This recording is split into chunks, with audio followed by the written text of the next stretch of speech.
Welcome back, everybody. This is Talkative Carl, wrapping up Phoenix Wright Ace Attorney Trilogy, Episode 4, or Case 4. Last we left off, the prosecutor turned out to be even more of a scumbag than we initially thought. So he tased me and Maya. So let's see if we can turn about this antagonistic foe. So don't forget to leave a like, comment, subscribe, all that good stuff to Talkative Carl on YouTube, Twitch, and Twitter. Let's begin.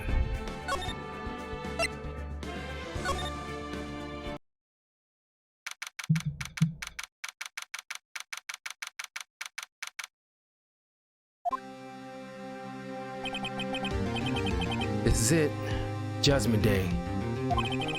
Today things are going to get settled at last. A lot of things. Rah! What's the big deal? Sorry, Nick. I only touched your shoulder. I guess the shock hasn't worn off from my run-in with the stun gun yesterday. Anyhow, today's the last day of the trial. Good luck, Nick. Yeah, thanks, Maya. Edgeworth is looking glum as always. I hope Von Karman doesn't push him too hard. Whoa. What are you doing? Sorry. I'm sorry. Why isn't Phoenix going to the judge and cops? Well, especially after the cop. Especially the cops right after, him and mine got tased by the prosecutor. This whole trial thing should be put on hold to get that dealt with. That's just, that's a fire. That only fires him, but also he should be brought up on charges for assault. I mean, why isn't that being brought up to question? Oh man, that is wild to me. He's talking about like, this is weird.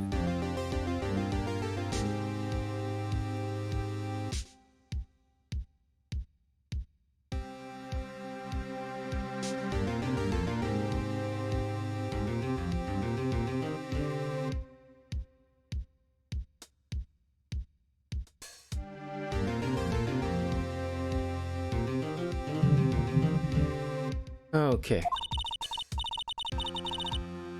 I just thought I'd cheer you up with a pat on the back. Oh, by the way, I apologize for the last video, you guys. Getting towards like nearly the end, I was kind of dozing off, just to be upfront with you. I guess the day kind of caught up with me. Maya, maybe you should go outside and discharge. Right, good idea. Try not to rescue anyone on your way out. Whoa, pal!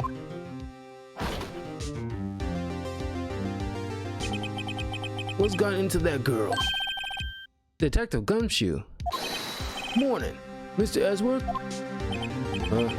Good morning. How did it go, Detective?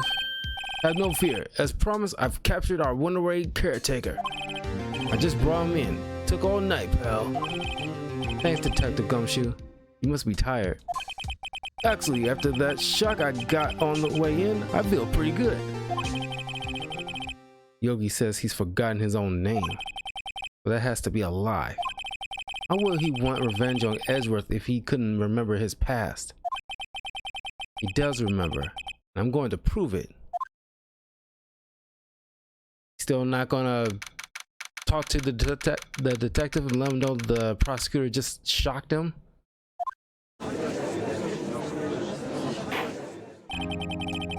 Court is now in session for the trial of Miles Edgeworth. The defense is ready, Your Honor. The prosecution is ready. Right, very well. We have reached the final day of our proceedings in this trial. I ask that the prosecution submit decisive evidence. Understood. Come on, don't be awed into silence by every little thing he says. Very well, Mr. Von Karma, your opening statement. Right. Thanks to Detective Gumshoe's efforts, the boat rental shop caretaker has been arrested. In yesterday's trial, the defense asserted that the caretaker was the murderer. However, the caretaker has yet to confirm this. I would like to ask the defense to cross-examine him as much as necessary. Very well. Please bring the witness into the courtroom.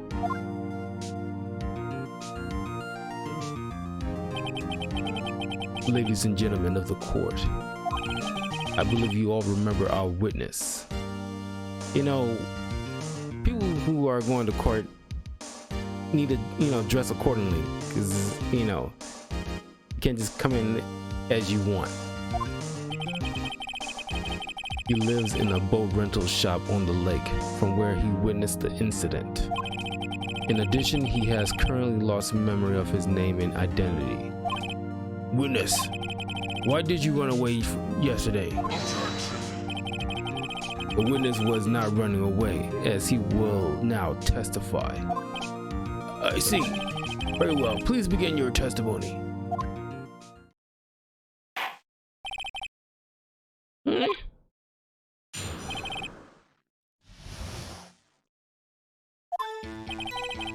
I'm really sorry about just leaving yesterday like I did, but I wasn't running away or nothing. I went to buy some food for Polly, you see? I figured I got nothing to do with this incident anyhow. I need one of those motive things, right? And I don't got one. So my testimony yesterday stands as is.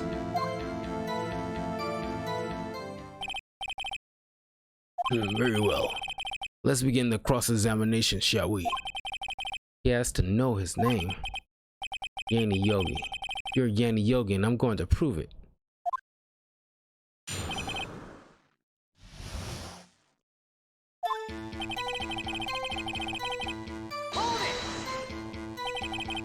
I call what you did running away and not just leaving. You heard Larry's testimony and realized you were in danger.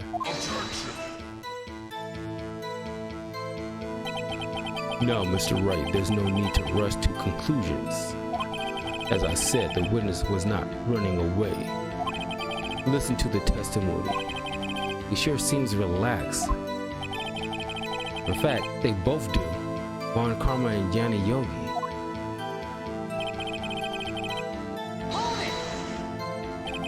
And why did you leave? He's just about to say why. Is it so hard for you to just quietly listen when someone is talking? If I sat quietly, Ezra would be guilty in 3 minutes.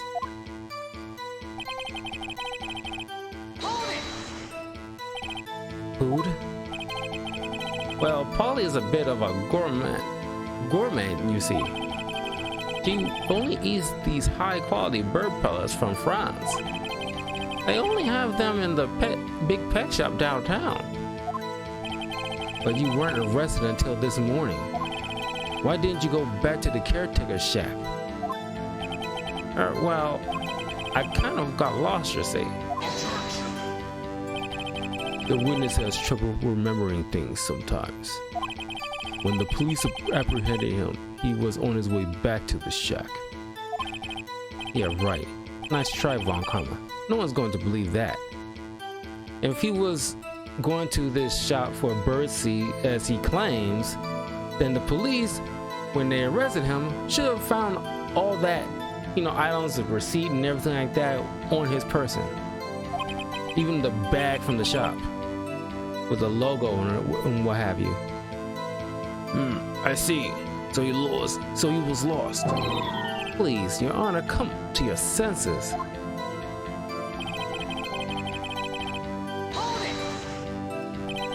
You lost much of your memory, is that correct? Seems like it.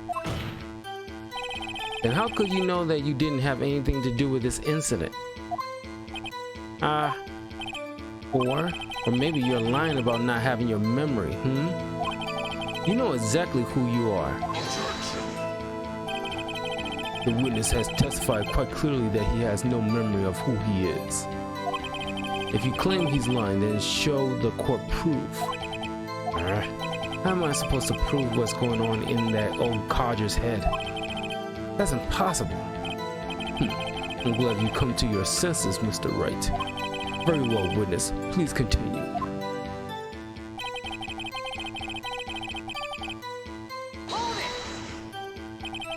How can you say you had no motive? I say you do. You had a grudge against Edgeworth and the victim, Robert Hammond. That's why you took revenge on them, right? Please don't make me repeat myself, Mr. Wright. This witness has no memory of anything beyond several years ago. He can't hold a grudge. It's impossible. I have to prove he's lying about his memory. Otherwise, it's going to be the same thing all over and over until the trial ends. Might I say something, Mr. Wright? Yes, Your Honor. You've been saying the same thing now over and over. You've been calling the witness' memory of the past or lack thereof into question. But does this really have anything to do with the current case? I say it does. Of course, Your Honor. The witness has said he has nothing to do with this case and no motive. Both of these statements are lies.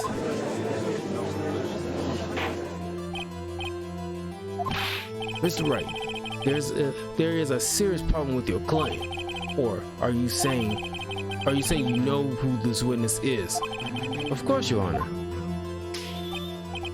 Oh. Now this is interesting.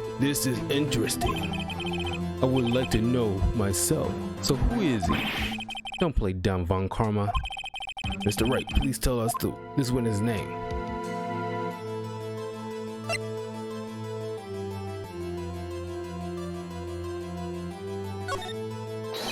His name is Yanni Yogi, a former court bailiff. Yogi? That name seems familiar. Oh, Yanni Yogi, from the DL6 incident. It figures the judge would have heard of it. It was such a famous case. But what does this mean? Your Honor, if this man is Mr. Yogi, then he has a clear motive. Tisk.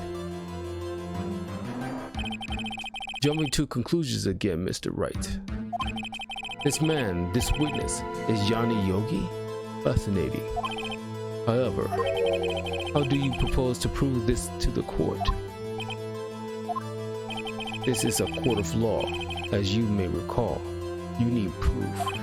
And allow me to repeat once more that the witness has lost his memory. This is it. I have to do this now. If I can't prove he's Yogi right here and right now, then I got nowhere else to go. Nick, how are you going to prove it? How can you prove that he's Yanni Yogi? It's okay. It's actually quite simple. Your Honor, please take this man's fingerprints, and we'll compare them to the fingerprints on the file for Yanni Yogi 15 years ago.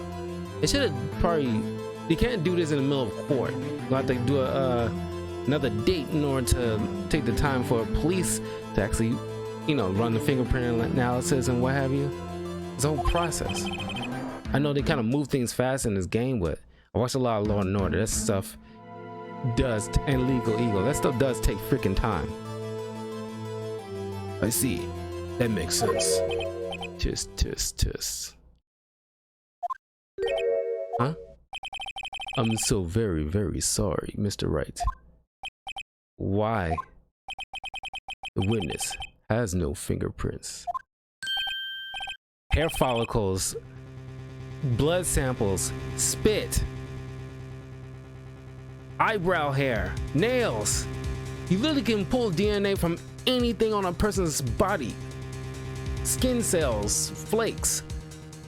You don't necessarily need fingerprints on its own.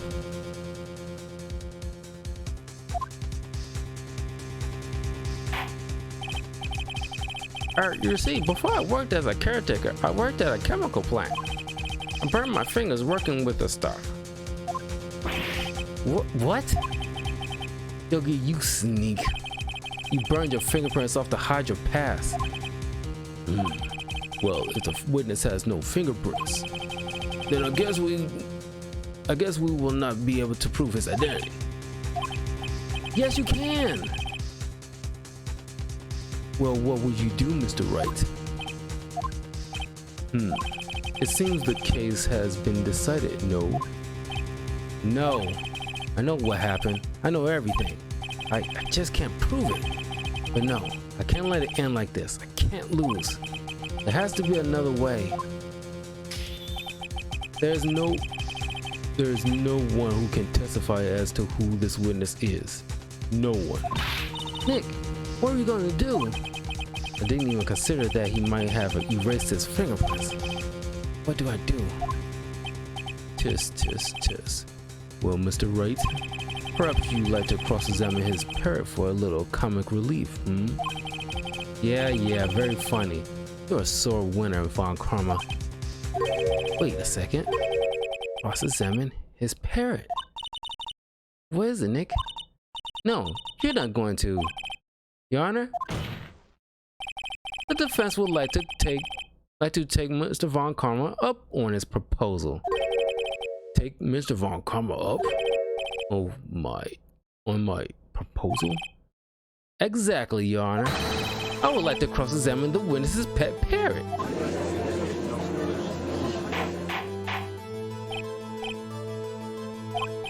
Well, what do you think, Mr. Von Karma? Need you even ask? This is a farce. I object. Objection! Wait a second. You were the one who suggested I cross-examine the parrot, Von Karma. I have a right to do as you suggested. Well, if you're so desperate, then please be my guest. Of course, you should go through with it. Of course, should you go through with this and nothing comes of it, then I hope you're ready for the consequences. Nick, this is crazy. Well, still want to go through with your little game? Yeah, let the parrot take the stand. I will cross-examine her, Your Honor. This is the most ridiculous thing I ever heard. Von Karma's rigged every person's testimony, every piece of evidence, except the parrot. She's my last chance. At least, I think so. Bailiff, bring in the parrot.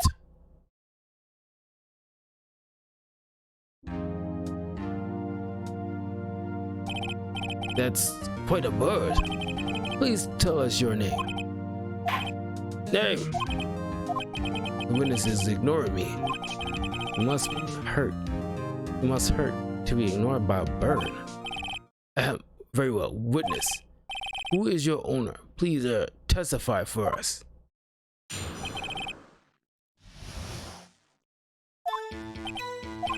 Hello, squad.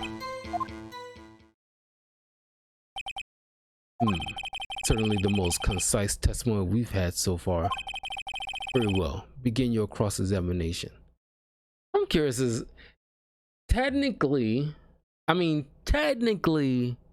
parrots can talk.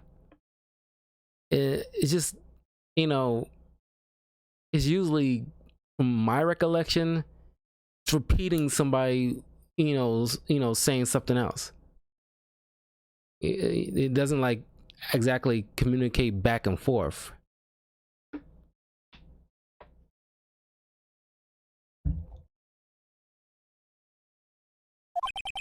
Right. What are you going to do, Nick? I don't know. What do I do, Maya?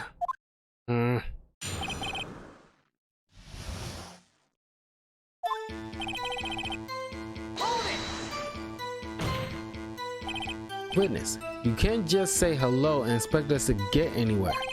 I want you to testify. Maya, you talk to her. Right. What do I say?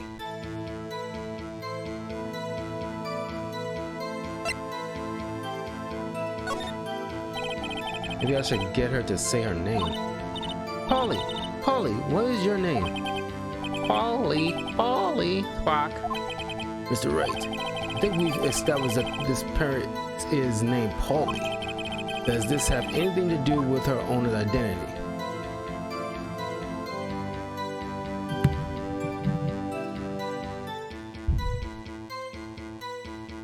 Of course he would ask that.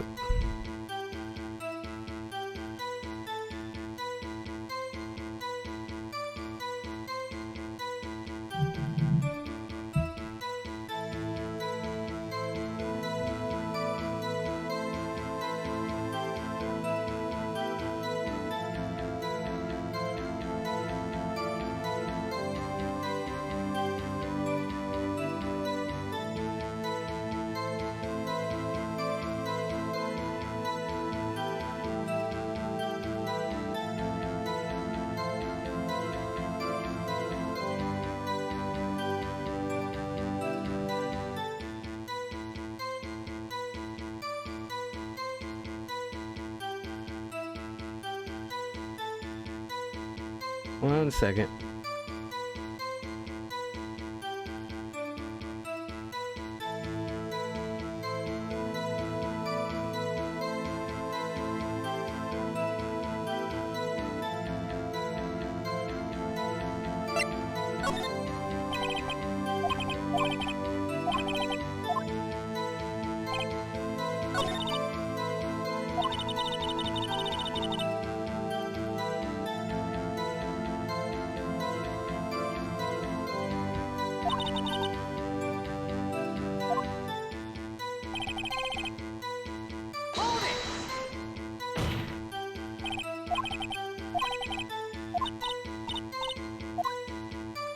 There, in the first one.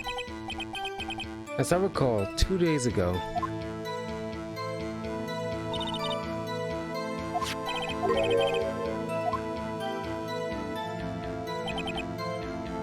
if I can get Polly to say that here, that will prove that the caretaker has something to do with the DL6. Polly, have we forgotten something? Hello, Squawk. That's not what you're supposed to say. Forgot something. Forgot something we forgot. Uh-oh. It's not working, Nick. She won't say it. This is ridiculous. Why won't she say it? Tis, tis, tis. Something the matter, Mr. Wright? Wait. Don't tell me Von Karma expected this. He couldn't have retrained the parrot, could he? Could he? Did he train her not to respond when we asked if we've forgotten something?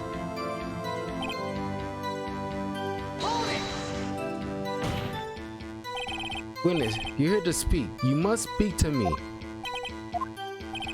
Frankly, I can't believe that you're speaking to the parrot. Well, I guess we should try to get some information out of her. We need to show the judge that her owner is Mr. Yogi.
Okay.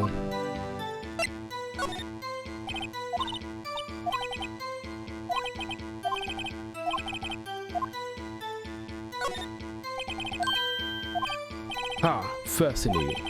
You claim that the parrot's name will prove her owner's identity. And show us this proof. Nick, don't you think you're taking the bluffing a little too far? Listen, we're not here to answer the question of who is the caretaker. We're here to prove that he is Yanni Yogi. All we have to do is tie the name Polly to Yogi.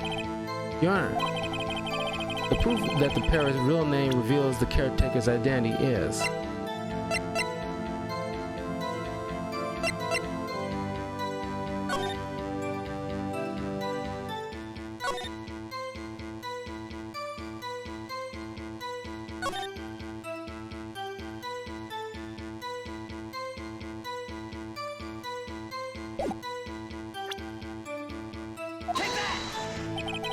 The DL6 case file? That's quite a large file you have there. Which page is this proof on then? Show us or stop wasting our time. Very well. Mr. Wright, please show us this page. Where in this file is the information connected to the parrot's name? It's on the suspect data page. This page has all the information about Yanni Yogi. Right after he was arrested, his fiancée committed suicide, see? Indeed, it does say that, yes. What was his fiancée's name? Polly Jenkins. Polly? Exactly, Your Honor. He wanted to remember the name of his fiancée who had committed suicide. That's why he named his parrot after her. I see. I guess that is possible. Bah, a mere coincidence, that is all. My grandparents has a dog she calls Phoenix. Well, Mr. Phoenix Wright, does this make you my granddaughter's fiancé? He's only 7 years old. Indeed. Alone, it is a little weak for evidence in a murder trial. We will need some other corroborating evidence. Where am I going to find that? Nick, we're getting closer. One more. If we can just get one more piece of evidence. Right. What? Very well, witness. You may continue.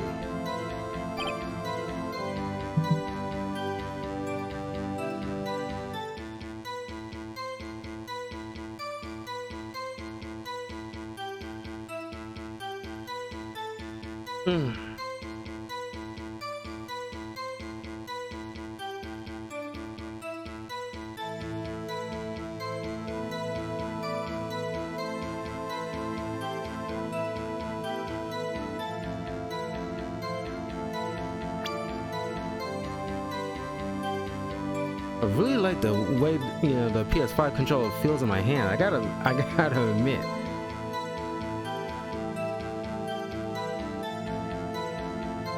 That and the Xbox Series S, but I think the PS5 is just a slightly bit more comfortable, just slightly.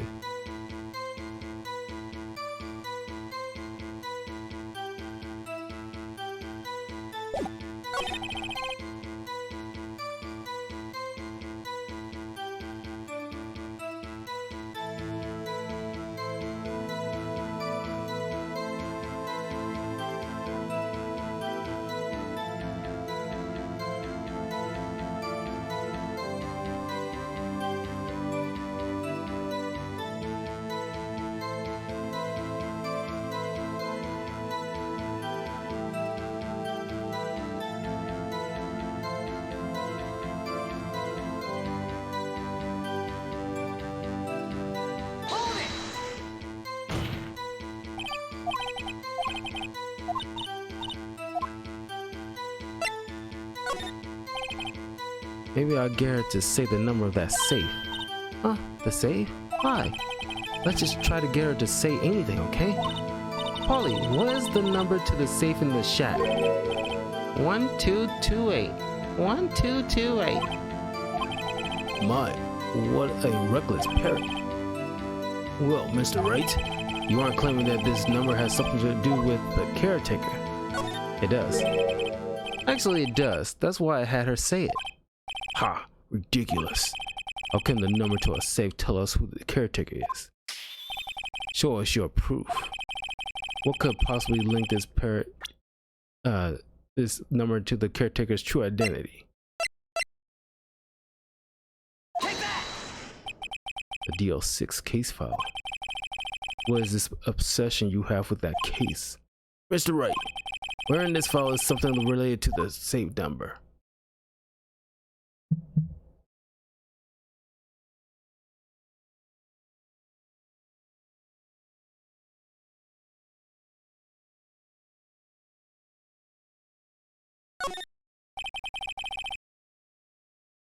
It's on the case summary page.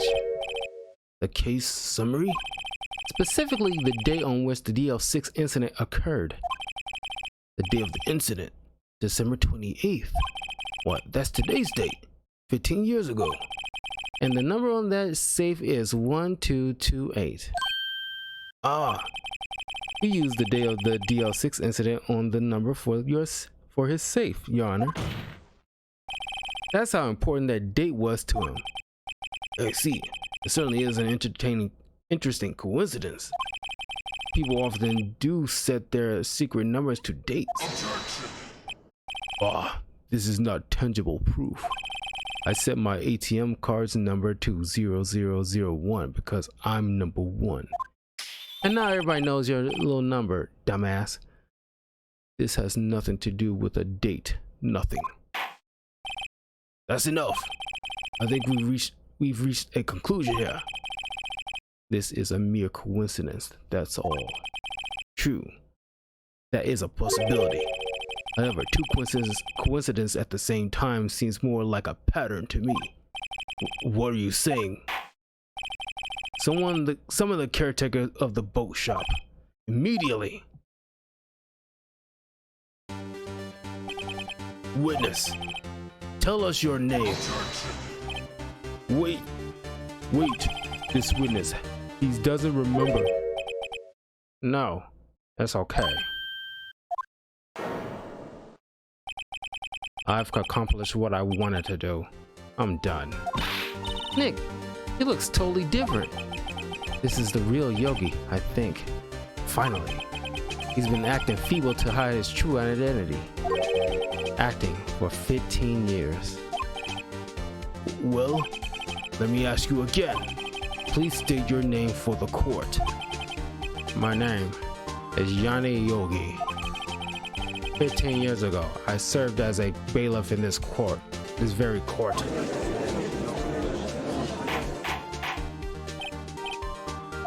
Yanni Yogi. So was it you who killed Robert Hammond and tried to frame Miles Edgeworth for his death? Yes, it was me. I did it. They put me on the witness stand 15 years ago. Robert Hammond. He said I was mentally unsound.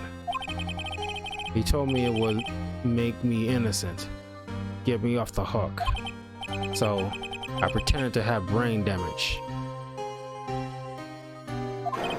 I was innocent, really, but he didn't believe me.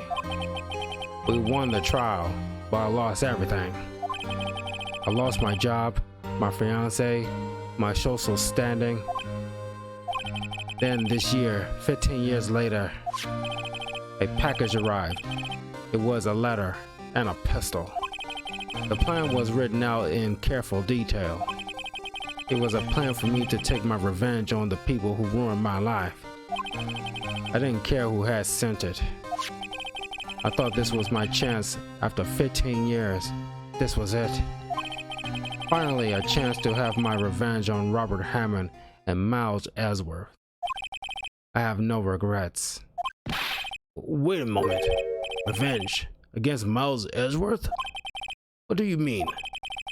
I'm not at liberty to speak on that matter. Why don't you ask Mr. Edgeworth yourself? Anyway, I admit it.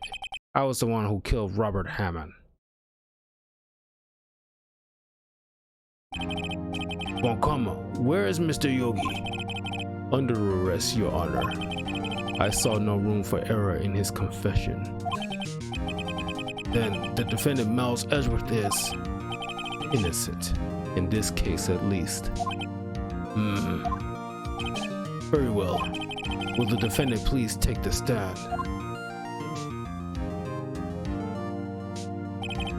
There are a few mysteries left unsolved. Still, you are cleared of suspicion for this particular case. So I would like to pass judgment on the murder of Mr. Robert Hammond. Any objections? I don't believe it. Why isn't Von Karma saying anything? Very well. This court finds the defendant, Mr. Miles Edgeworth.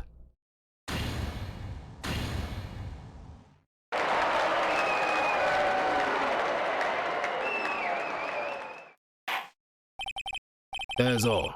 This court is adjourned. Yeah, who knew?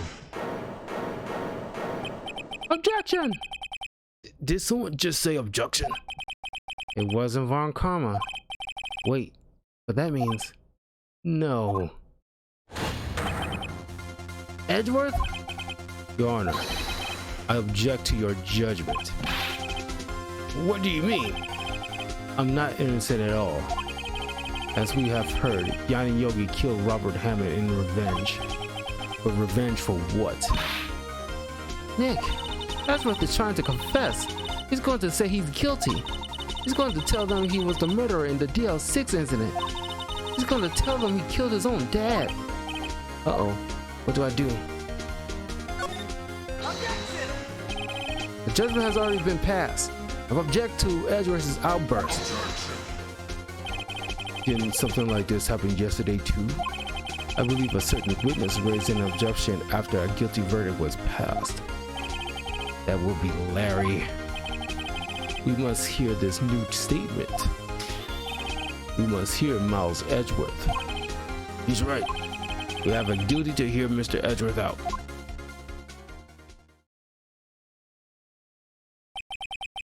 For 15 years, I have had a recurring dream. A nightmare. It's only a nightmare. That's what I told myself. But now I know it wasn't a dream. Yeah, I don't know what, Scoots. It's been a while since I played a Phoenix Wright game, so it's like, not since the handheld version. So, let's see what's going on. I got the Trilogy, so it's like, you know, every now and again I might pop in like a case here and there to play Phoenix Wright when I have no walkthroughs to do. I want to wrap this up before next week when I start Guardians of the Galaxy game. Yanni Yogi wasn't the killer. You mean in the incident where your father died? Yeah, normally I'll start right away, but I'm taking a well, tomorrow I'm doing the Eternals spoiler review on my YouTube channel. You can subscribe to the link on the thing. But this weekend I'm going on a trip, so by first thing Monday evening I will be starting Guardians of the Galaxy, and then the following on that weekend I'll start Pokemon Shining Diamond for the Nintendo Switch. From the distance of the shot, it wasn't suicide either. Everything was as clear as day. The murderer, the criminal in the DL6 incident, it was me. Your Honor, I confess to my guilt. I am guilty for the DL6. I'm guilty for DL6, the statute of limitations of which ends today. The culprit is me.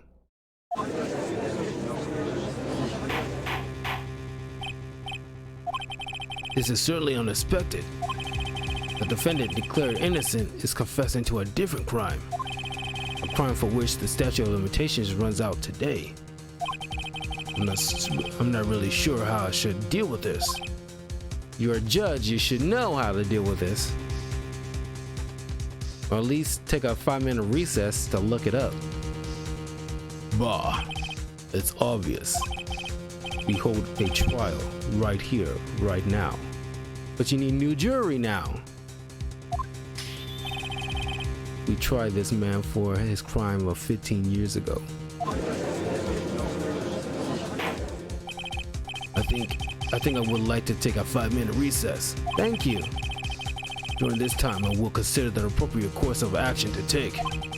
Court is adjourned.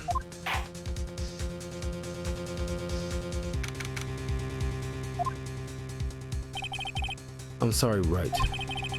I've just wasted all of your effort. Mr. Ellsworth, I don't believe it, sir. I mean, you killed your dad. I didn't want to believe it myself, detective. No, I just watched a lot of Law and Order and Legal Eagle on YouTube, so it's like, you know, like the crime drama stuff. So it's like, you know, I'm not like a lawyer or anything like that, but like I did pick up some stuff that realistically what should happen, and a judge should. Yeah, I know Legal Eagle is really good. And like my first video that I saw of his is when he was it was like a Batman video about like how many, you know, what laws Batman and Heath Ledger's Joker has committed in Gotham, and I've been a fan ever since. And it's like as a judge who probably used to be a lawyer himself, probably spent like, I don't know, a couple of decades in law, should know how to handle a situation like this when a person, a defendant who's been cleared of even if they didn't admit to a crime, but been, you know, like in this case Ezra's been cleared of this particular murder, but then if he or somebody else bring up that he's guilty of a quote unquote alleged crime that's, you know, kind of sort of pertaining to this situation, but many years ago, then a judge, specifically a judge, but lawyers especially, like anybody who's been studying law for more than a decade, or not studying but just practice law for more than a decade, should at least, maybe not word for word, but you know can have some inkling of what they need to do in a situation like this. Like, for example, like you said, new jury. Yeah, you need a new jury, because this one is only pertaining to this particular case of the death of Robert Hammond. So they need, because I know this is a game, so that, you know, Phoenix Wright usually like is very, you know, day by day kind of cases, which cases usually takes about at least a few months before something is, you know, set up. So if he's admitting to an alleged murder that happened 15 years ago, then a new jury had to be selected. A new trial has to be, you know, set up, which will take about at least a month or two at the bare minimum. But, you know, that's what I'm saying. It's like he should know at least what to do. He acting like he's like new to this. But it's the truth. I deserve to be punished. Murder is murder, no matter what the circumstances. This is crazy. Just crazy. Nick, what are you doing? Huh? Oh, I was just reading through the court record once more. I'm getting my case ready. Your case? For what? Huh? Isn't this obvious? I'm going to prove that Miles Edgeworth is innocent. What are you talking about, pal? He just admitted to it. He confessed that he did it in court. I'm sorry, Edgeworth, but I don't believe you're a nightmare. What? It's just a dream. It's not real. The truth is right here in this court record. In any case, tighten your belts. The real fight is just beginning. I'll prove you're innocent. Trust me. Right.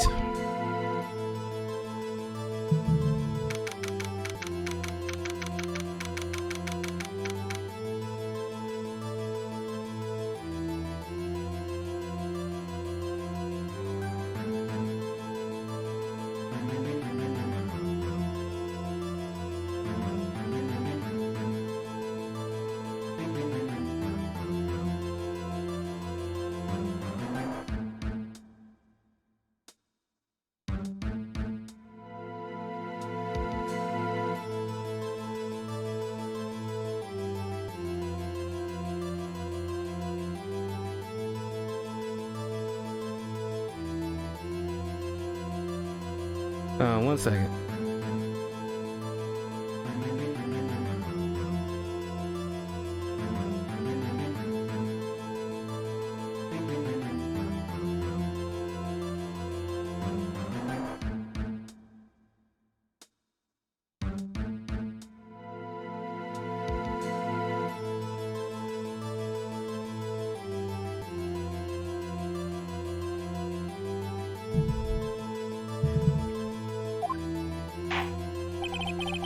Now then, I would like to resume our trial.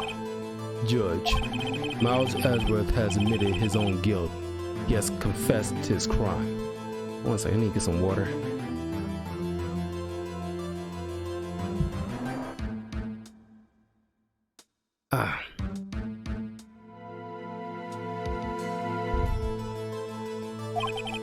Let us begin by hearing his testimony. Then, though pointless, let the defense do their cross-examining. The statute of limitations on the DL6 runs out. The DL6 incident runs out today. Though it's unconventional for me, I would like to run this one by the book. Is it unconventional? Shouldn't you be doing that already? I see. Does the defense have any objections? No, Your Honor. Or comma, you knew this was going to happen from the very beginning, didn't you?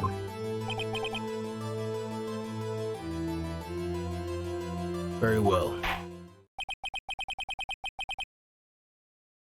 Will Miles Edgeworth take the stand?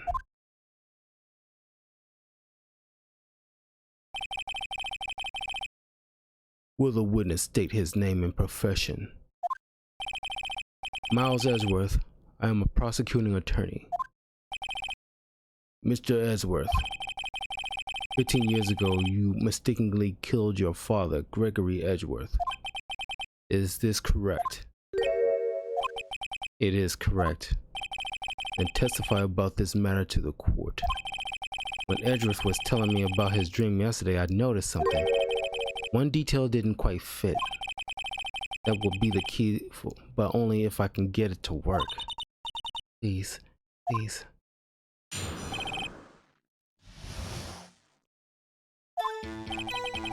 That day I had gone to the courtroom to observe one of my father's trials. As we went to leave, an earthquake struck, trapping us in the elevator. My father and Mr. Yogi lost their composure and began to argue. Just then, something heavy fell on my feet. I picked it up and threw it at Mr. Yogi. I wanted them to stop fighting. A moment later, there was a single gunshot, then a scream. It was a terrible scream. I remember it to this day.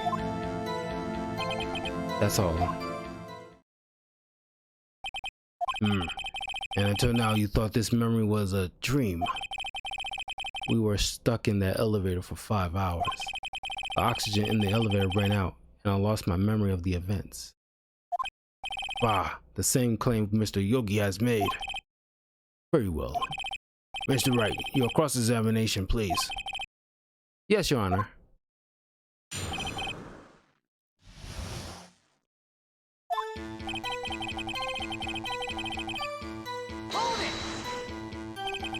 What was the trial your father was involved in on that day? I don't remember things very clearly. Only 2 things. I know my father lost, and Mr. Von Karma was the prosecuting attorney. Mr. Von Karma, you were handling that case? It was 15 years ago. I don't remember the details. That was when Edgeworth pointed out the problem in Von Karma's evidence. As we went to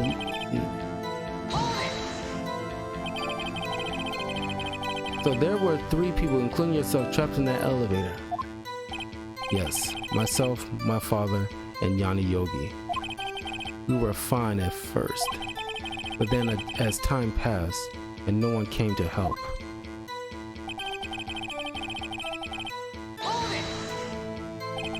What did you do then? I was 9 years old. I was a 9-year-old boy at the time. What could I do? I was scared, trembling in the corner. But then,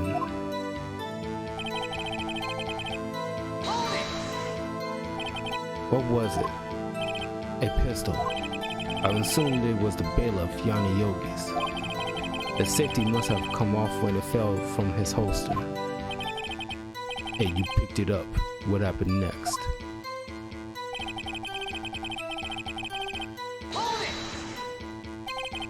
Did you know it was a pistol when you threw it? I think I knew. I knew it was dangerous. But the air was getting so thick, I panicked. So you were saying that you threw the pistol at Mr. Yogi? I was in a daze.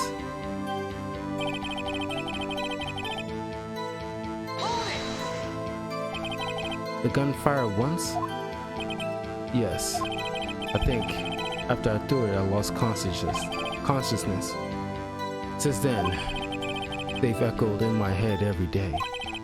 That gunshot and that horrible scream.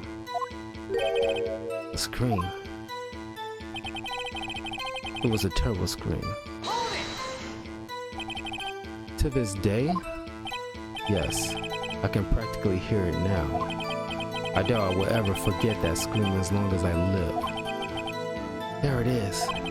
One part of that testimony clearly contradicts the evidence, but I don't know what it means. I better find out and quick.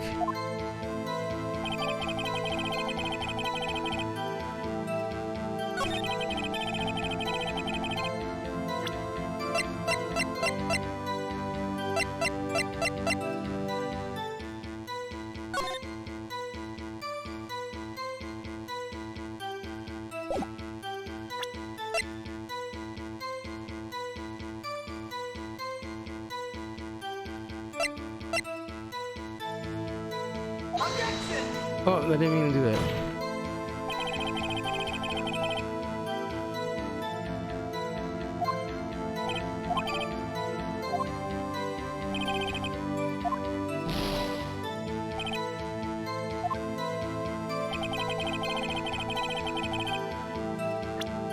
I didn't mean, I wanted to check something.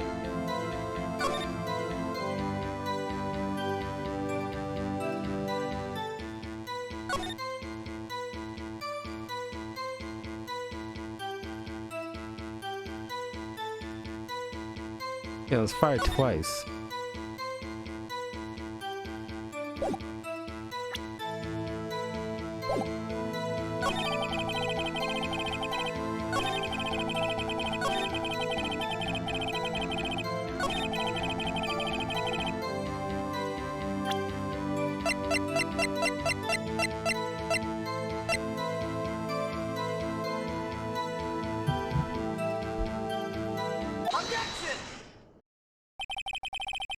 Are you sure you only heard one gunshot?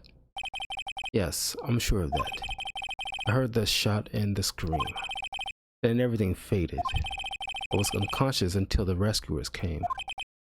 I see. No, Your Honor, unfortunately you don't. Look at this file one more time. This plainly contradicts the witness's testimony. You do enjoy dragging out that file, don't you? I don't accept this evidence unless you can tell us what page it's on. Which page contradicts Miles Ellsworth's testimony?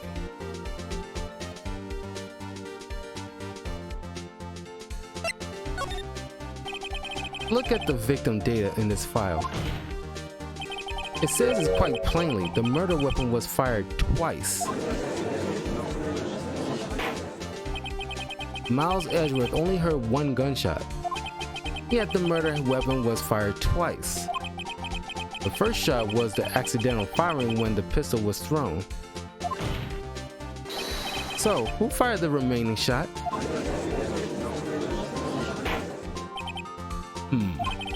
Was there perhaps another shooter who fired that second shot?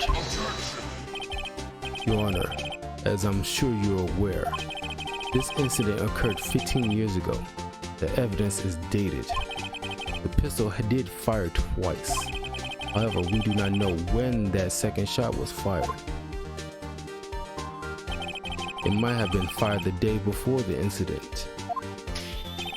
There is no proof that the second shot had anything to do with this incident. What? I see. You do have a point, Mr. Wright. The murder weapon was fired twice, as we have heard. One of those shots was fired by the defendant, a boy at the time. Do you have any proof that the other shot fired had something to do with this case? Pretty sure it's yes.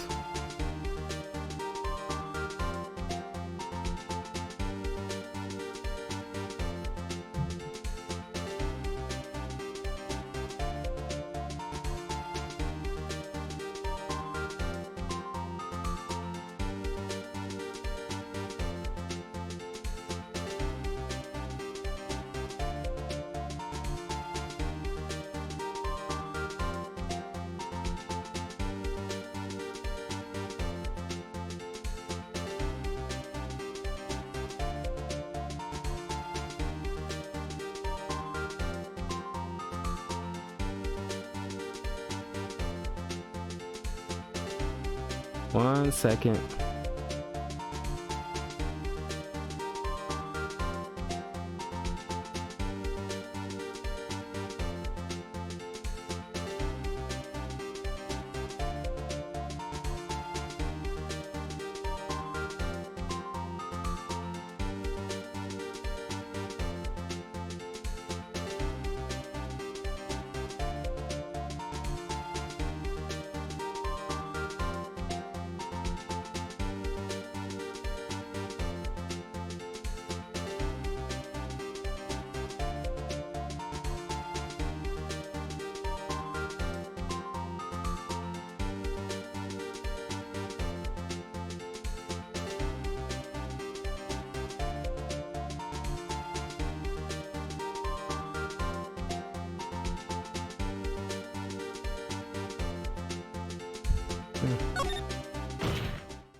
Your Honor, I think I will be able to show you proof. What? Impossible. No, Mr. Von Kammer. Your surprise is for after you've seen the evidence.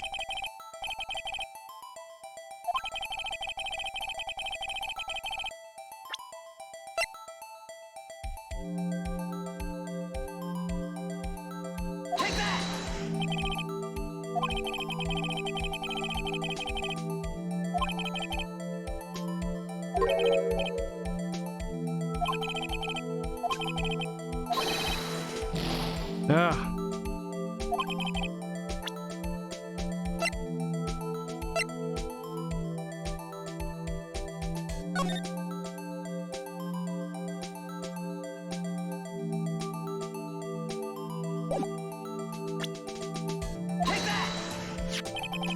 Look at this photo. Look at this photograph. This is a photograph of the scene of the crime 15 years ago. I can see that the victim lying there is Gregory Edgeworth.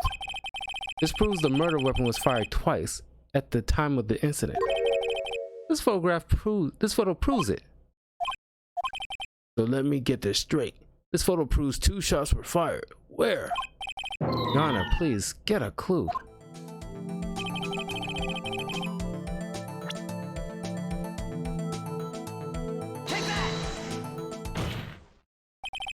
It should be obvious. The contradiction is here.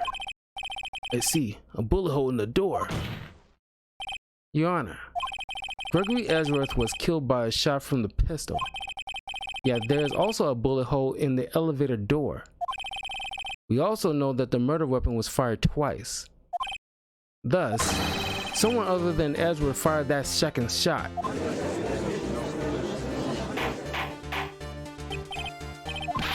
Mr. Wright, where are you driving at? It's simple, Your Honor. At the time of the incident, 2 shots were fired. One went into Gregory Edgeworth's heart. The other hit the elevator door. Remember, the defendant lost consciousness after the shot he fired rang out. In conclusion, we must agree that the second shot was fired by someone else. Mr. Wright, but who could that someone else be? The murderer, of course. I knew I should have stepped in before your wild fantasies got out of hand. Mr. Wright, look at once more at the DL6 incident case file. Look closely. Try the case summary page. Case summary? That's on page 1. Look what is written there.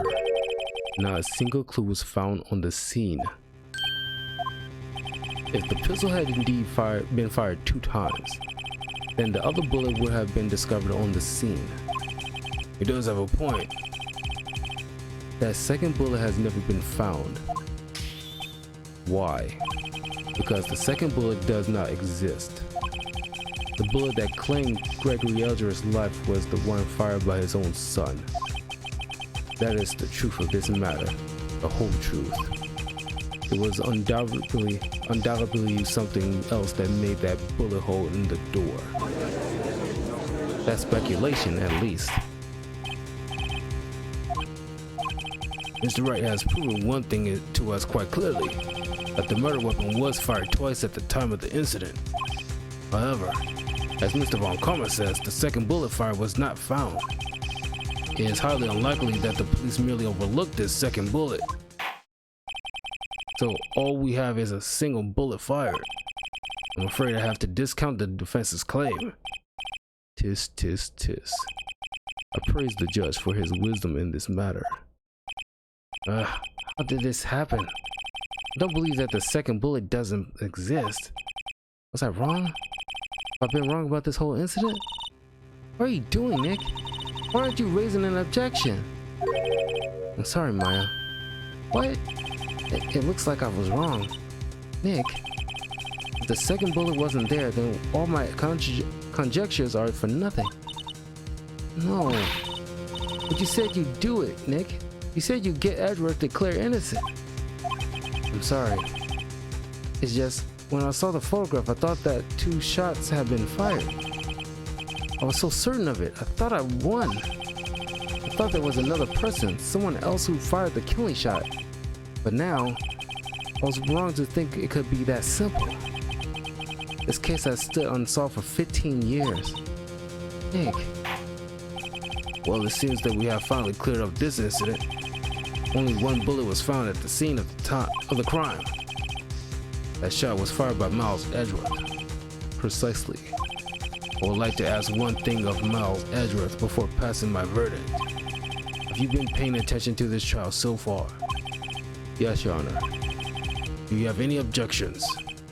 No, I do not. So you killed your father, though that was not your intention? Yes, I did. Oh no. He's accepted the guilt. Very well. The statute of limitations on the murder of Gregory Edgeworth runs out today. Therefore, I must pronounce a verdict on the defendant today, right here. Right now. Indeed. Does anyone have any objections? I have been here before. It's just like my first day in court.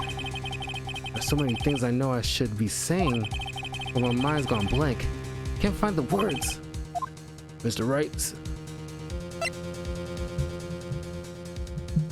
should be able to object to this crap.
Had to choose that one. Every lead I thought I had has been squashed. This is really the end. Edgeworth, I'm sorry.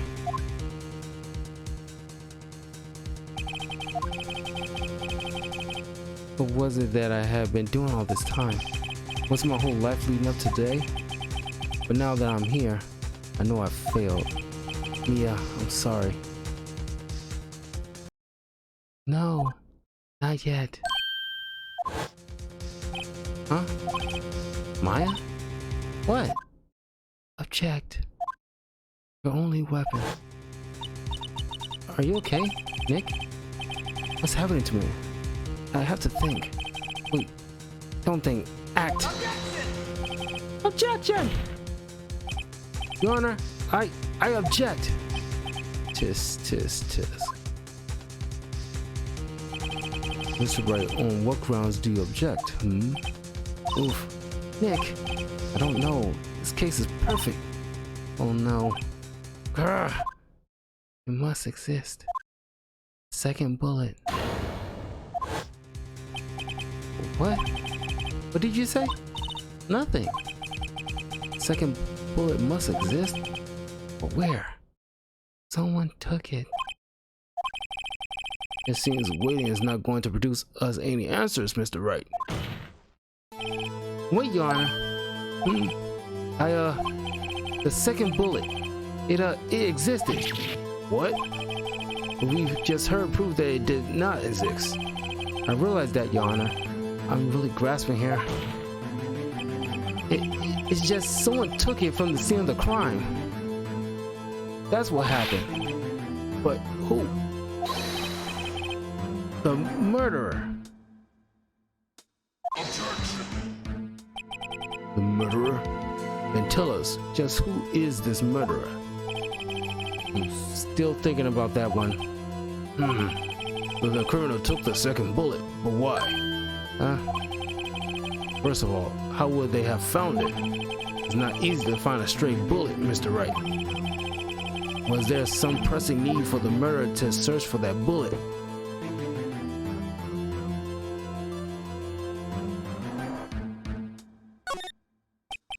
Of course there was a need. That's why they took it. Ah, what possible reason could they have had? Well, the reason the murderer took the bullet away from the scene of crime is...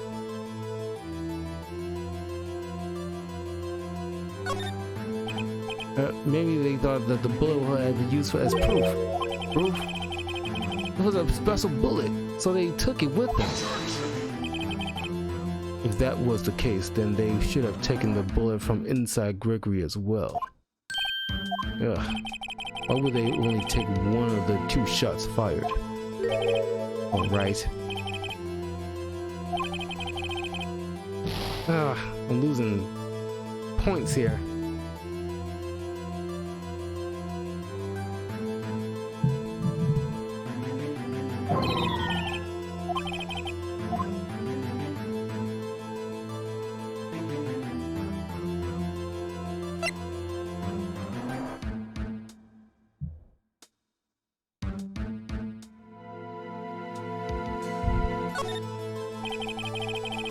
Why would the murderer have spent the time to look for that stray bullet?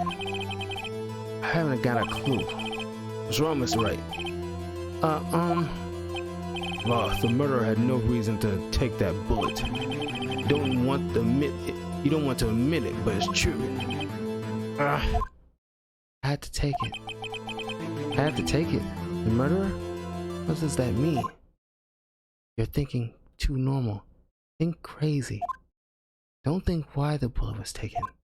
Think why the bullet had to be taken. That was the first option I chose. It's just led me around the long way to going to the answer that I first picked. Mr. Wright? Yes, Your Honor. I had no idea what I'm doing. Well, the murderer had no intention of taking the bullet from the scene, but the murderer had to take the bullet. Had to, Mr. Wright? What do you mean? Well, for instance. For instance, what? Maybe the bullet hit the murderer? The bullet hit the murderer? Just saying, for instance. I mean, if it hit you, you would have to take it with you, wouldn't it? It's not like you could perform surgery right there. You know? Wait a second. I was just talking off the top of my head, but what if that's really what happened? Let me get this straight. So at the time of the murderer themselves was shot, and they left with the second bullet still inside of them, thus leaving only one bullet at the scene of the crime. Yes, I guess that's how it will work, yes. But there's a problem with that. The other two people rescued from the elevator, Miles Edgeworth and Yanni Yugi. I said Yami Yugi. Yanni Yogi were both unharmed. So that would mean the murderer came from outside, yes.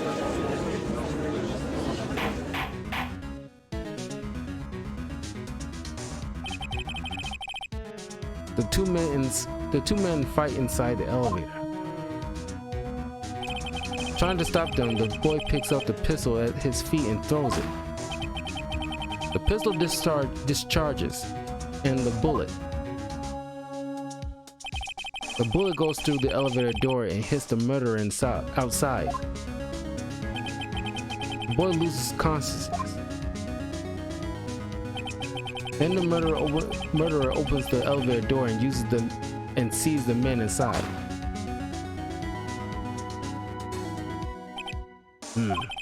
Mr. Wright, you are truly the most unpredictable defense attorney I've ever known. I can tell you're grasping, yet I cannot deny the possibility of what you say. What are you saying? Deny it. Deny it. No one involved with the incident was wounded. There was no murderer. No one was wounded at the time of the incident. He's right. I can't think of anyone. Hey, Nick.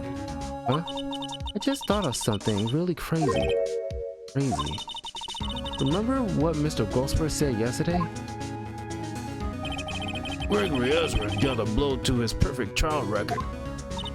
Wow. It must have been quite a shock for Von Karma. He took a vacation for several months after that, you see. Yes, an unusual event for the man. That was the first and the last vacation he's taken in his many years of prosecuting. What if Von Karma didn't take that vacation because of shock, but took it because he was injured? Which would mean, it can only mean one thing. He was the murderer in the DL6 incident. He was the man who shot Gregory Edgeworth. It was Von Karma.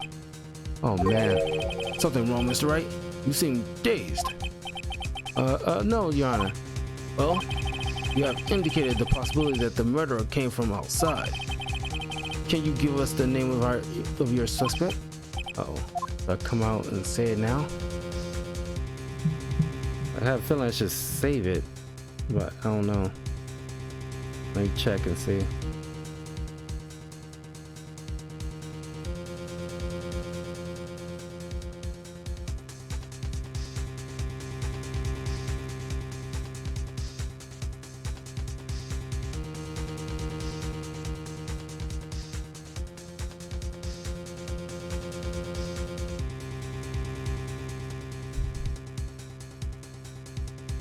Yeah, I think it's gonna go ahead and speak.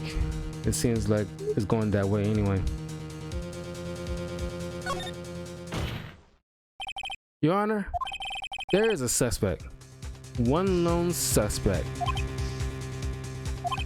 Well, this is certainly interesting news. Well, Mr. Wright, who is your suspect? My hands are shaking. What? Von Karma. Von Karma?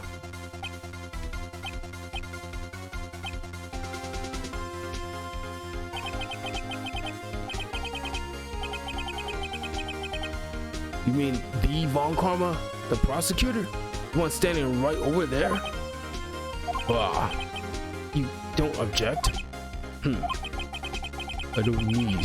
I see no need. Why honor this ridiculous outburst with my objection? Because you took a vacation for several months starting the day after the incident. Yet you pride yourself on a perfect record. Why would you take such a long vacation without any reason? So you're claiming that I took a vacation to heal my injury from the incident. Fascinating. Prove it. I would have needed surgery, no. Where did I go under the knife, Mr. White? Bring the doctor that operated on me. Have him testify. Nick, let's find out who his doctor is. No use. Ezra? I know Von Karma, perhaps too well. He's perfect. He wouldn't leave clues. He probably didn't undergo surgery. That would leave a doctor as a witness. Nobody's that perfect. So what, Nick? Did Von Karma pull the bullet out by himself? That's insane. No, he couldn't have. You can't just pull bullets out of yourself.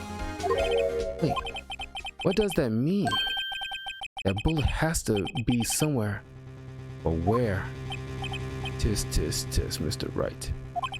Can you produce evidence to prove that I was shot?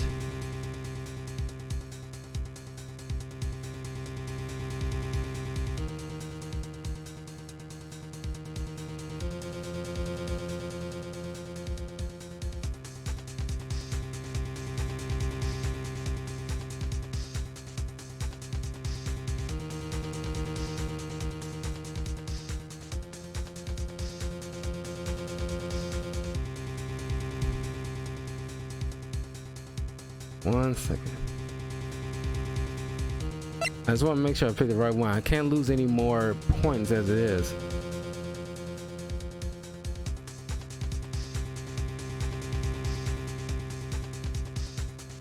One second.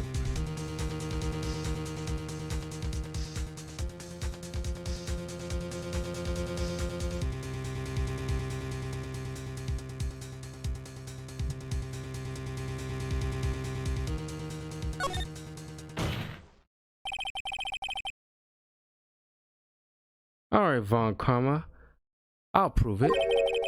And I'll even use evidence. I know how you like it so much. What? The evidence that proves Von Karma was shot.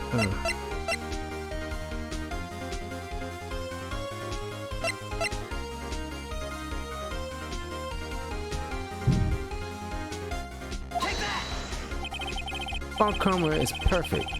He wouldn't risk surgery, leaving an evidence trail.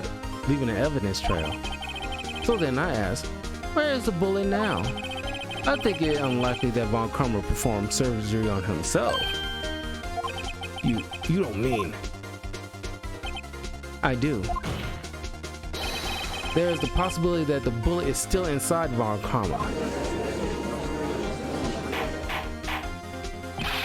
Is that even possible? For all these years? Well, there's one way to find out. We could use this metal detector. Well, Von Karma, I'm going to run this over you and see what we find. I refuse. You refuse? But refusing this means you acknowledge that the bullet is still inside you.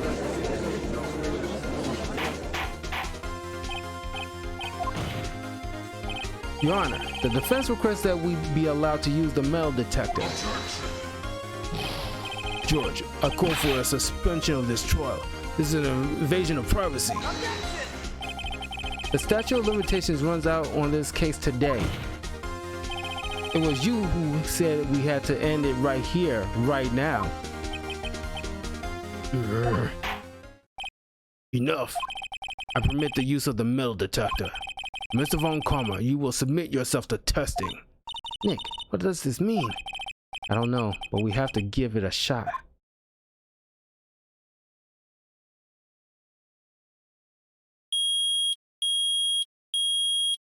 Busted!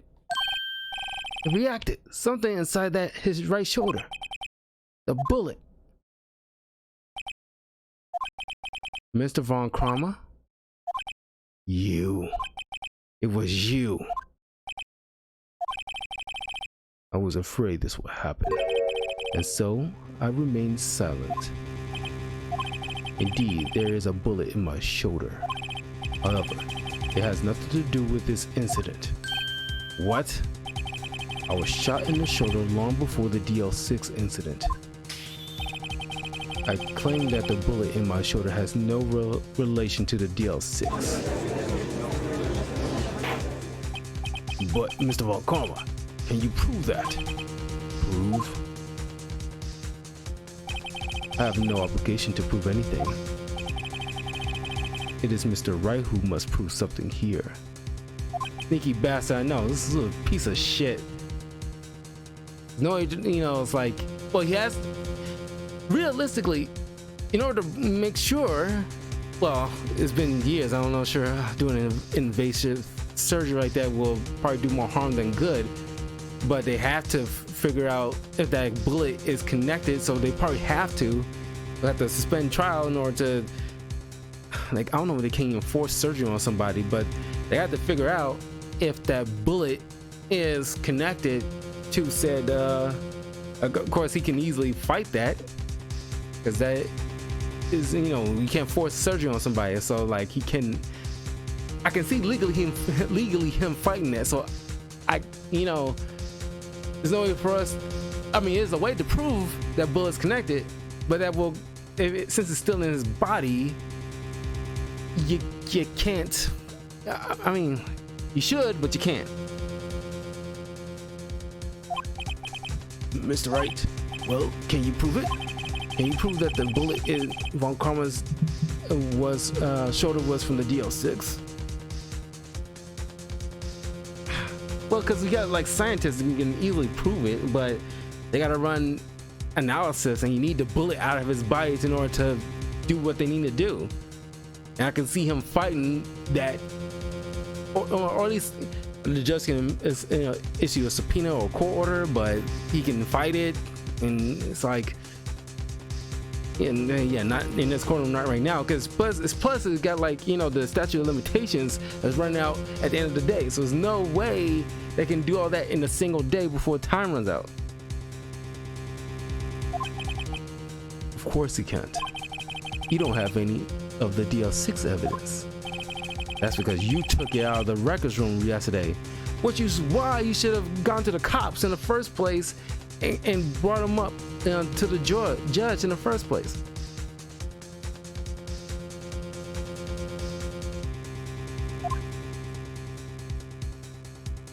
He tased you and your assistant, for God's sake. You should have brought it up in the first damn place.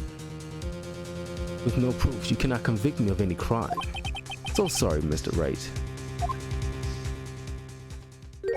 No, I'm not the one who's sorry, Mr. Von Karma. What? You were close. One day away from freedom. But you see, I have proof. What? Who would have thought you would dig your own grave trying to convict Edgeworth? I can link the bullet in your shoulder to the DL6 incident. And here's my final proof.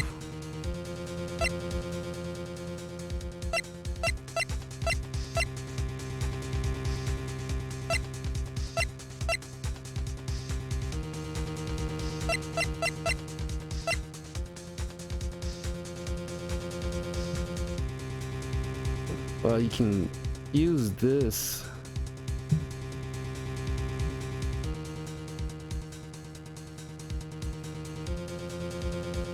Can he use this? Because it's got this. Because a bullet coming from the same gun will have the same markings, but you need the other bullet in order to compare. That's the thing. 1 second.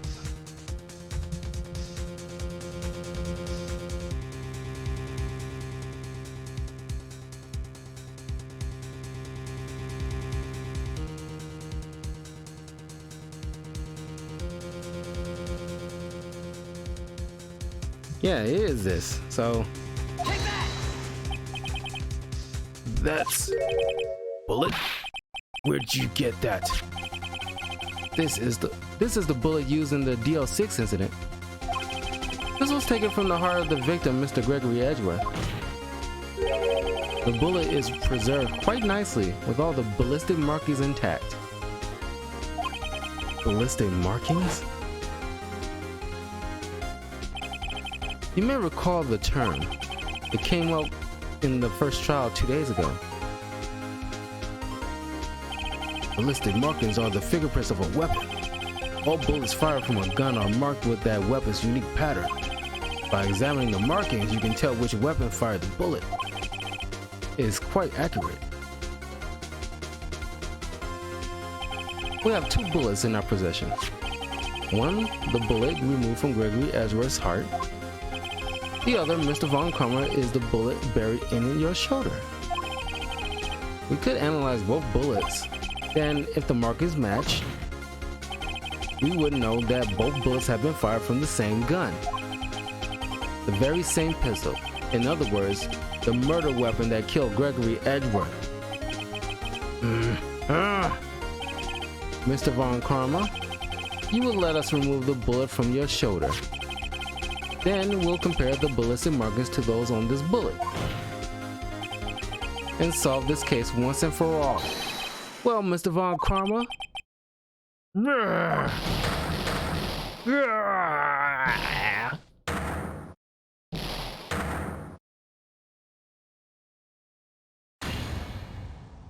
That scream. I've heard that scream before. Wait, I know. Help, I can't breathe. Quiet. I said quiet. You're not making this any easier. Stop breathing my air. I'll stop you. Stop breathing my air. Get away. Get away from my father.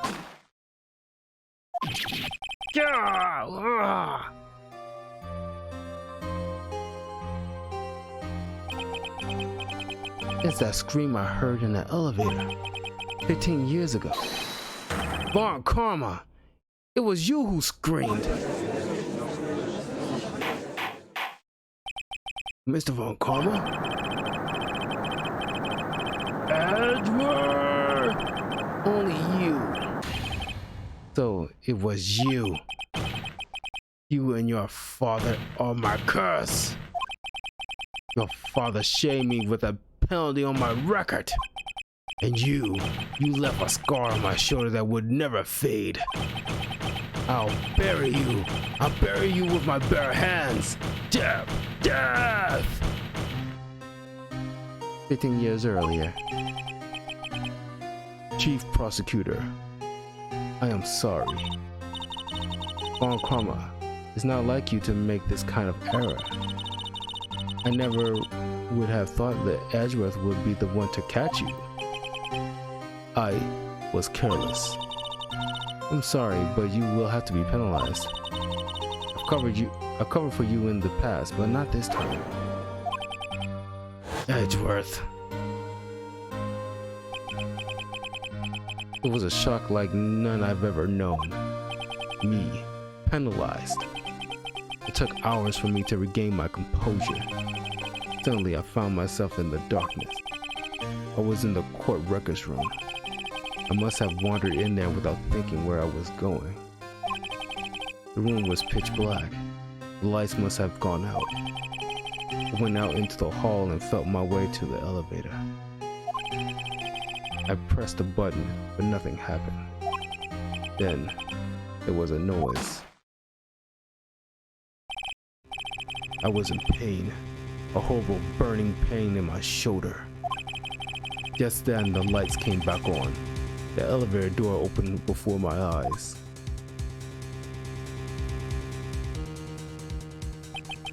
I saw 3 people inside, all lying unconscious from oxygen deprivation. Much to my surprise, a pistol lay at my feet. I knew then it was my destiny.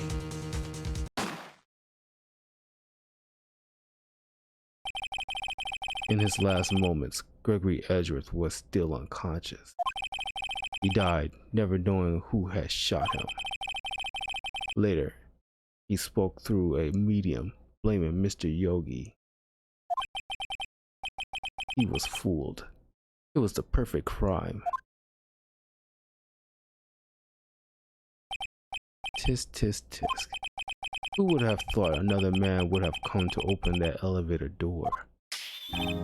Judge. What are you doing? Do your job. Bring an end to this miserable charade. Now, end it. Very well.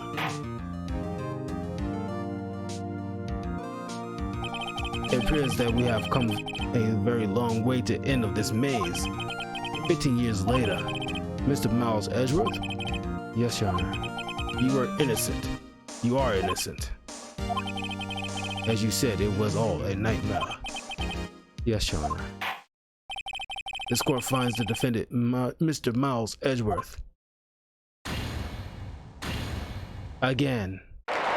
You should have the word again underneath. That is all. This court is adjourned. And arrest that dude.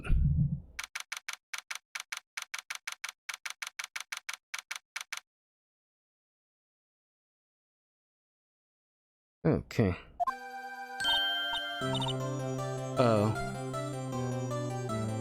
And once this wrap up, I'm gonna be booting up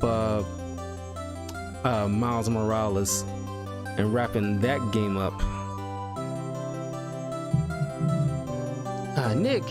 Nick, we did it. Did you see his face? Von Cromwell looked even paler than usual. He's pretending to be all cool, but inside you crushed him, Nick. Crushed. I gotta say, I'm impressed. It was pretty close though. I was sure we had it. I know, I was on the verge of tears the whole time myself. But now it's all just a good memory. So it's finally over, Edgeworth. Right. Yeah? I'm not sure how to say this. I know. Try thank you. I see. Thank you, Wright. You're welcome. I think you could have done better than that. Yeah, sorry. I'm not good at this sort of thing. You got a lot to learn, Edgeworth. She's got you there. Whoop! Amazing, bro. You pulled through this. You pulled through just like I thought you would. I'll never forget this. I owe you one, pal. And tonight, let's party. Dinner's on me. Yeah, my salary went down a bit this month. But who cares? See, Miss Edgeworth, you should take a lesson from Detective Gumshoe. That's how you say thank you. Edgeworth isn't such a bag after all. Yeah, he's kind of like Seto Kaiba or Vegeta, you know, that kind of... His name was Edgeworth, you might as well call him... He's Edgelord. It was like a play on... Obviously a play on Edgelords, which he clearly is. But they call him Edgeworth. I think that was pretty clever. So yeah, he's fit that kind of role as like Vegeta or Kaiba kind of, you know, mentality. Or Sasuke. I see. Miles Edgelord.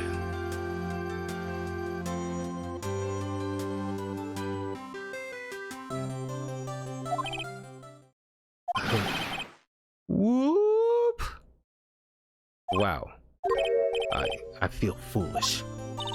Don't worry. Take it a little at a time. You'll get used to it. It's been 15 years since I've seen Edgeworth this unguarded. Hey y'all! Y'all were great in there. Thank you. Yo, Edgeworth, congrats! Thank y'all very much. I knew you were innocent from the start, of course. Just look at you. You wouldn't stick your hand in the cookie jar even if no one was there. You were the witness of the first day of the trial, weren't you? Yeah, well, let bygones be bygones, huh? Speaking of which, what are you doing now, Lotta? Who, me? Oh, I went back to college. I gave up trying to be an investigative photographer pretty quick. Really? That's too bad. Huh? Isn't that the hot dog guy from the park? Huh? It's over, Nick. Our life is over. Why the sad face, Larry? What happened now? Nick, I'm not long for this world. You don't look sick. It's Keonce. She's going to live in Paris. Paris, Nick. She's leaving me behind. You should have seen that. You should have seen that coming. Yo, Edgy, there you are. Yes, here I am. Congrats, Edgy. Here, a little gift from me in celebration. Celebration? That's unusual for you. Harry Butts, you came along tonight too? My treat, pal. Thanks. Looking forward to it. Yo, Nick. That's the suit that questioned me. When he says treat, that's not police talk for prison food, right? Right? I think you'll be fine, Larry. Right.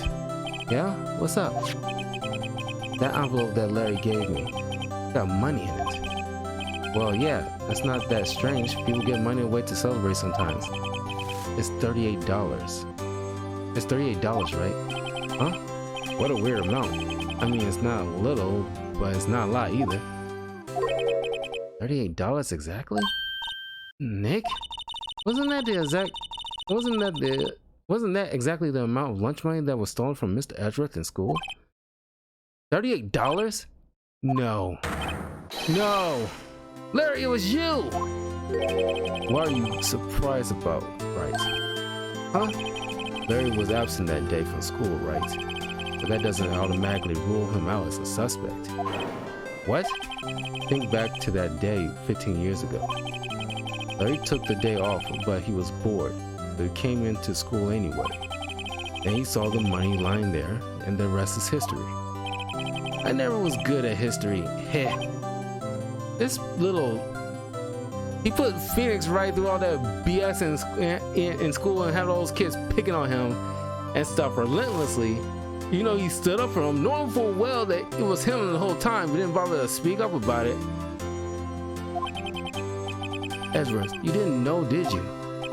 I suspected. I just couldn't picture Larry protecting you like he did that day. Everyone else was saying you did it. The whole class was against you, remember?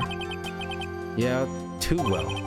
Right, you may not know this, but we used to have a saying back in school. When something smells, it's usually the butts. I know. Really, right. I'm surprised you didn't figure it out. Well, this sure is an unexpected turn of events, huh? Edgeworth. You should have told me. Now, Nick, it was 15 years ago. Don't you think that statute of limitations has run out, Mr. Edgeworth? I say so, yes. There you have it. Where does that leave me? I became a defense attorney because of what you two did. Well, you have always been something of an insufferable emotionalist.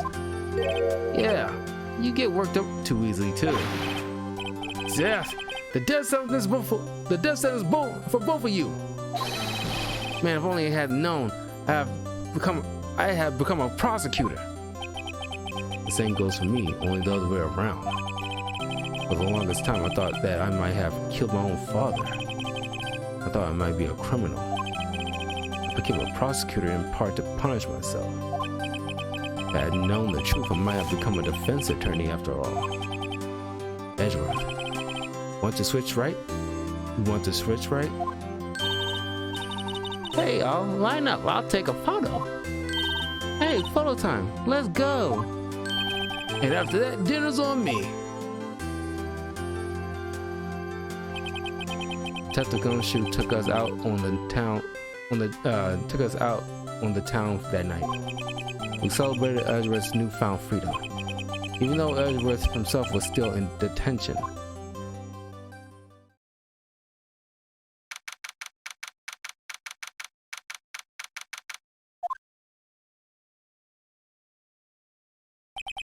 Whoa, I went a little overboard yesterday. My head hurts. Huh? Still only 5 o'clock? Maybe I should go back to sleep.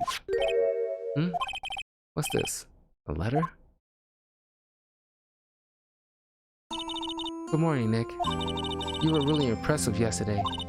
Seeing you, it made me think about what I'm doing here.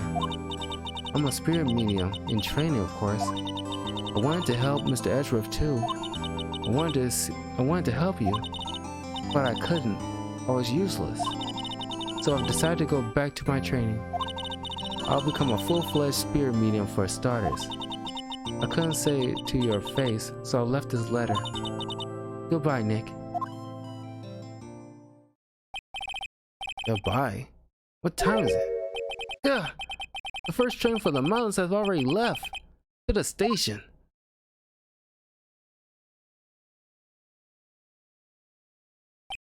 To the station. I guess I'm too late. Hey! Nick? Maya! So, you're leaving? Yeah. It's hard being a spirit medium who can't talk to spirits. And I think you'll do fine without me, Nick. Be good, okay?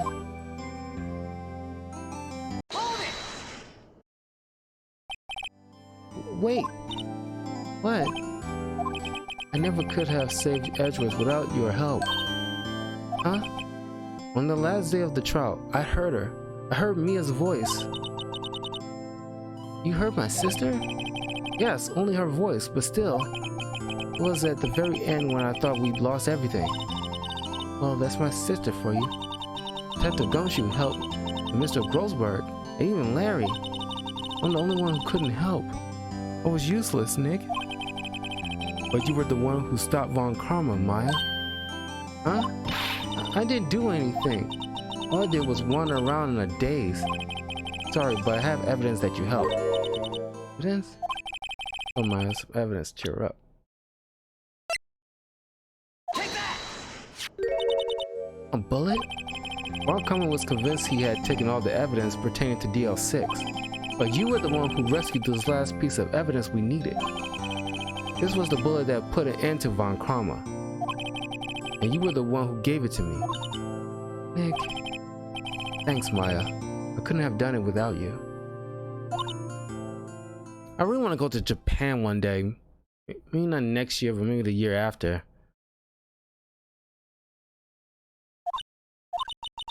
We need a Phoenix Wright anime, you know, I'm surprised nobody ever done like seen Phoenix Wright anime series. I had a feeling there might be, but I think it's in, like not in like let me look it up really quick. But I doubt it's in English dub.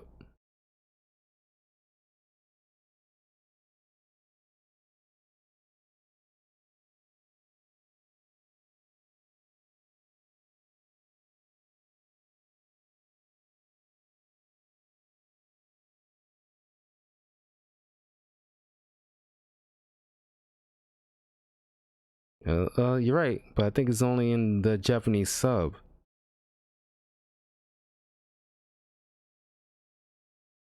Please let it be on Hulu. I do not want to go on Crunchyroll because they only have Japanese. Nothing against Japanese, but it's just like I don't want to read no doggone subtitles.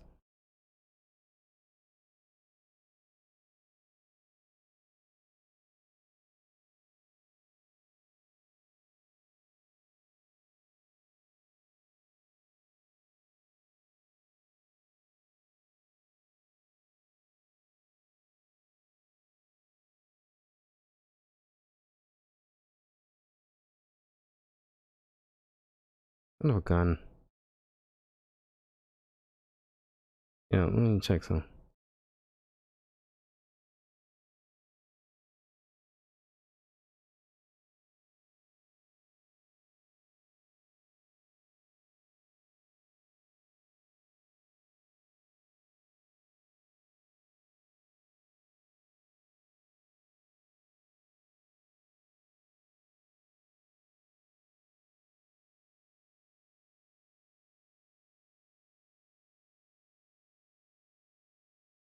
It's probably either go on Crunchyroll, more than likely. But I'll check later soon. Cause If there is an English dub, I'm definitely, because like on my YouTube channel, I do like TV show or anime season reviews. I have like a good handful already up on the channel. If there is a Phoenix Wright one, I'm definitely doing that put that on the list. If there is an English dub, because I love Phoenix Wright. He's an awesome character. Speaking of which, next week, what's the next thing I gotta do next week? Card Captors Sakura is the next thing on the list. Then I'm gonna go back to doing season 2 of Yu-Gi-Oh! GX, reviewing of that. Then Duel Masters, no, JoJo's Bizarre Adventure season 2 is after that. Then Duel Masters. Then gotta say maybe like Mega Man NT Warrior. I think I have it on the list next. But yeah. I'm going to complete my training and come back. Okay, I'll be waiting. Of course you will. You can't run that office by yourself. You're hopeless. I don't know about that. So, this is it. See you soon, Maya. Oh, and there's Food Wars. I really want to do Food, I love Food Wars. It became one of my favorite animes that I stumbled onto last year during the lockdown, early points in the lockdown. And it became like my instant favorite anime. I love Food Wars. I already like watching cooking shows, especially around the holidays, holiday baking wars and holiday wars and stuff like that. When people do all these crazy baking stuff and cooking, like Food Wars is amazing. It's like somebody put like Hell's Kitchen Nightmare into an anime form. They're like the Pokemon tournaments, but with food. And you can actually cook those foods. There's actually a legit cookbook of Food Wars that you can actually look up and buy and stuff like that. You can actually cook, the meals that you see on the show. It's incredible. There's 4 seasons. I'm currently on the 4th season. That's still going on. And so my story ends. Time to turn a new page and say goodbye to the novice defense attorney that I once was. Now a new story begins with the same old crazy cast of characters.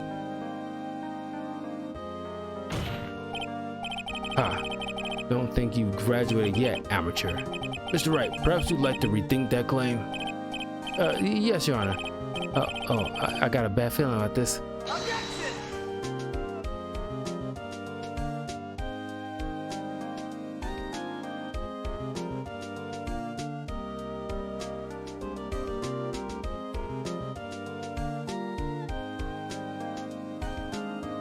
Hey, bro.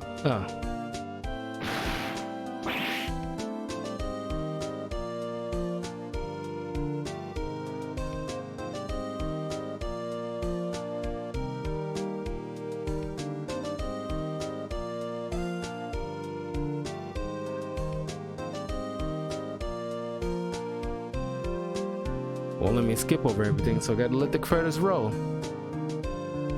While that's going on, let me check up the Crunchyroll.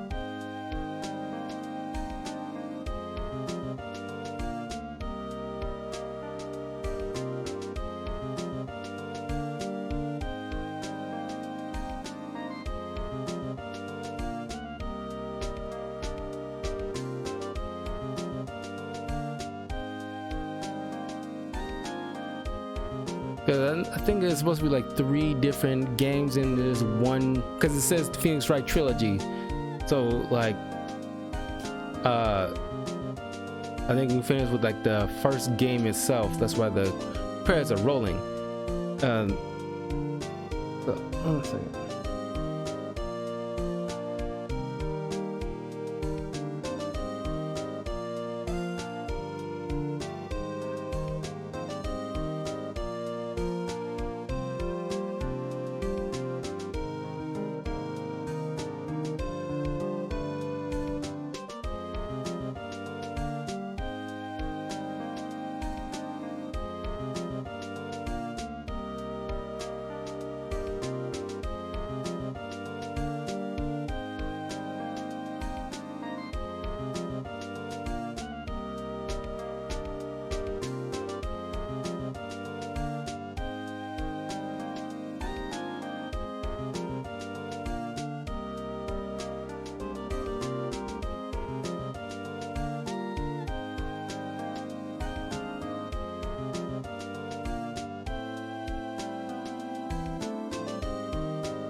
there's only 2 seasons of these.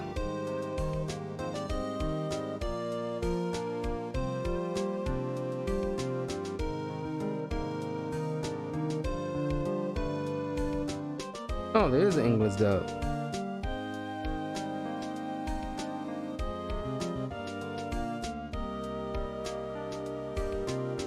I'm definitely putting this on the list. Thanks, Scoops. Like, thank you. Appreciate it. Like, let me know. It's like there is an anime because, like, I should have guessed it. Honestly, I'm not sure why I didn't.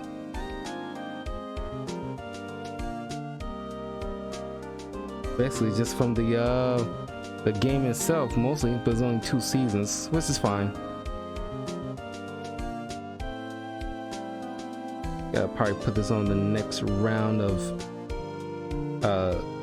probably some point, maybe like instead of NT War, I'll like do Phoenix Wright after Duel Masters. But yeah, probably show because it's like 24 episodes of these things.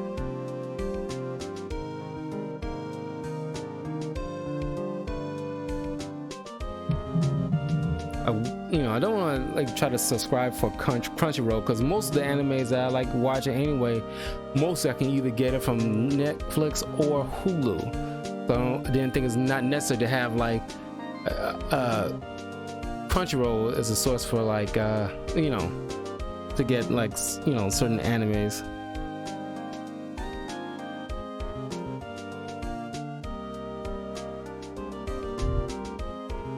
Let me skip over this credits. There you go. Oh look, you got a ghost in our photograph.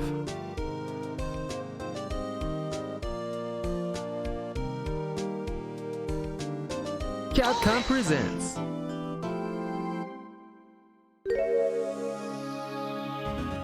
a brand new episode has been added.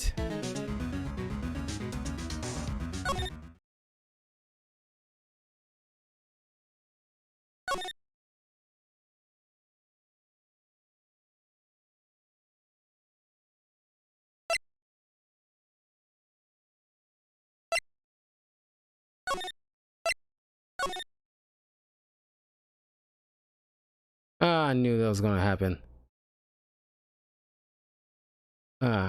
Shoot. Oh well, it's fine.